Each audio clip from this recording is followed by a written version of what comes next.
En este video vamos a tratar de explicar desde el punto de vista esotérico el papel del planeta Marte como aquel que irradia los dos signos zodiacales de Escorpión y de Aries.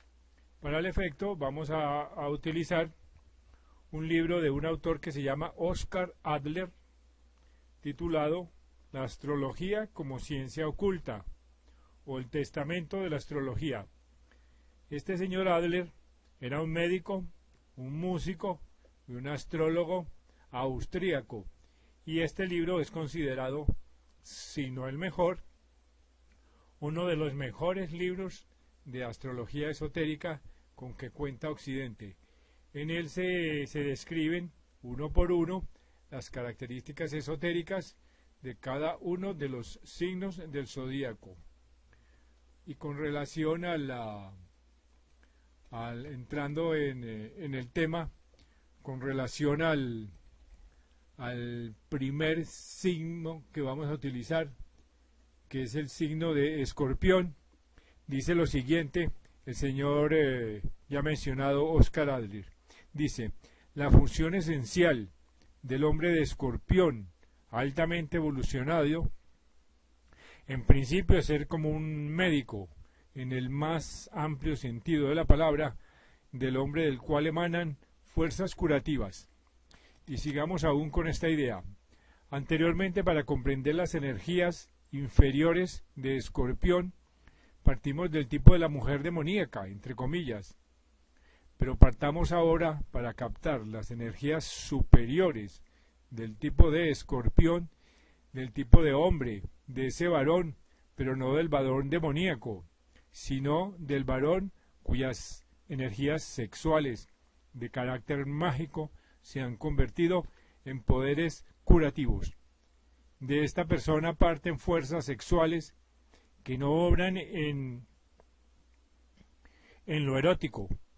¿Acaso la mejor comparación que se puede hacer a su respecto sea la de confrontarlas con aquello que algún autor, Jagger, llama la fuerza de la supervirilidad, por la cual, y en el sentido traslaticio de la palabra, se produce entre el portador de tal fuerza y el destinatario de la misma una relación similar a la que media entre la mujer demoníaca y las víctimas por ella esclavizadas, sino que las fuerzas que obran en aquel caso de supervirilidad se convierten en fuerzas conductoras a las que les está dado inocular al prójimo la sustancia inyectable, el antídoto constituido por la etapa superior de la evolución lograda por transformación propia, formándolo de este modo como por el poder ennoblecedor de un mimetismo mágico a su imagen y semejanza. También estas fuerzas poseen en alto grado el don de la fascinación, el don de atar al prójimo. Es de ellas que parte la formación de la figura ideal, que asume el círculo por ella dominado, como impulso evolutivo de efecto orgánico, en cuyo obrar se restablecen siempre de nuevo, rejuvenecidas, las energías vitales. Y del mismo modo en que de los órganos sexuales, dentro de la organización de nuestro cuerpo físico, parten las fuerzas que lo regeneran siempre de nuevo, es deber del hombre de Escorpión, altamente evolucionado, el constituirse en fuente rejuvenecedora de la humanidad. La forma en que Tauro y Escorpión se complementan entre sí no nos parece necesario exponerla ya en detalle. El problema correspondiente es explicar cómo es que evoluciona Escorpión, y el planeta correspondiente a Escorpión es Marte. Sin penetrar prematuramente en las investigaciones sobre el carácter astrológico de la radiación de Marte, dice el señor Adler, podremos con todo observar desde ya que nos encontramos frente a una energía planetaria que forma un contraste firmemente delineado con respecto al principio de Venus correspondiente a Tauro. Venus era el representante de lo eterno femenino, de la esperanza humilde y anhelosa, del alma abierta al impulso elevado. Sin embargo, Marte, en cambio, es el representante de las energías activas, que pugnan por salir al exterior, el representante de la expansión de la esfera de acción. Examinando los símbolos del planeta Marte y del signo de Escorpión, respectivamente, vemos que en ambas figuras hay una especie de punta de flecha, que en el caso de Escorpión nos recuerda al acaso el gancho del escorpión, y en el caso de Marte nos hace pensar en la flecha como instrumento material, esto es, de guerra. Pero del mismo modo en que este gancho del escorpión puede convertirse en manos del médico, en la aguja de inyecciones, en la vía de inoculación del suero terapéutico, la flecha de Marte puede también llegar a ser, en un sentido de escorpión elevado, el símbolo de una muerte voluntariamente asumida, impuesta a la vida de las bajas pasiones, que debe morir en nosotros para renacer como amor superior, desinteresado, más allá de los sentidos, un amor curativo, un amor como el amor de Cristo. Esto es en un breve resumen del papel esotérico de Marte con relación al signo de Escorpión. Y ahora vamos a analizar también muy brevemente el papel de este planeta en el signo de Aries. Aries, todos sabemos que es un signo de fuego, y que los signos de fuego tienen como función mejorar y examinar la moralidad del ser humano. Dice lo siguiente el señor Adler en relación al signo de Aries. Dice: el planeta transmisor de las fuerzas de la radiación de Aries es Marte, en su polaridad positiva.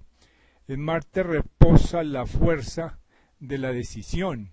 También podría llamarse a esta fuerza la fuerza de la espada desenvainada, del poder capaz de abrir y hacer saltar una cerradura.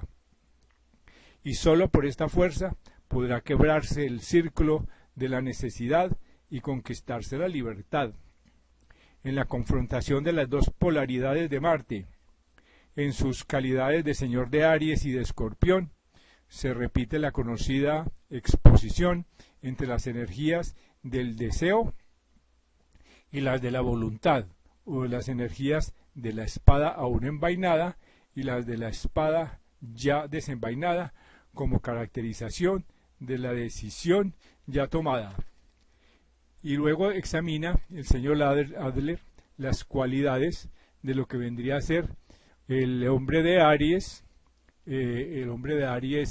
más elevado. Dice: la diferencia entre el hombre de Aries superior y el hombre de Aries inferior es que el hombre de Aries superior obedece a un imperativo moral que le confiere la fuerza de ser un conductor, al permitirle ser partícipe con la fe indestructible de la fuerza moral de su ideal, del don de ver un camino donde nadie lo viera antes que él, y capacitarlo para transmitir este don a los otros, a la sociedad. Y de este modo, el hombre de Aries, como un segundo Moisés, llevará a su pueblo sano y salvo a través del mar, y acertaría a dividir las aguas como muro a la diestra y a la siniestra. Así que el hombre de Aries, cuyo órgano principal es la cabeza, y afirma lo siguiente el señor Adler a este respecto. En este caso, el hombre de Aries más altamente evolucionado sería aquel que supiese mantener abierta esa ventana de la cabeza, esas ventanas del cerebro, para someter humildemente su voluntad a la voluntad de Dios, que resuena como un eco en su inconsciente, como la luz repercute en el ojo solar, a fin de que tal hombre de Aries no olvidase jamás que aquello que de otro modo podría llamar voluntad suya propia no es tal, sino que es la fuerza de Dios que repercute en su interior. Por cierto, hemos estado fantaseando desde los tiempos más antiguos la membrana parietal, la así llamada gran fontanela, que era considerada el asiento de un órgano mental. Los hindúes lo llaman chakra del vértice craneano, que en la cabeza de Buda se representa en forma de una corona. Así que tal corona es la corona de la dignidad humana, en la que determina que el hombre sea señor de la tierra. Ese cranium, como llamaban los antiguos al cráneo, se convierte de este modo en el asiento de esa corona del ser humano que se somete humildemente a la voluntad suprema, brindándola a esta voluntad la voluntad propia. Solo por este sacrificio, dice el señor Adler, podrá el hombre de Aries u hombre de capital convertirse en la cabeza, entre comillas, de la humanidad y transmitir a ésta las órdenes de Dios, constituyéndose de esta suerte el intérprete del Dios Supremo, del legislador altísimo. Vemos de esta forma, muy resumida, el papel de Marte en el signo de Aries.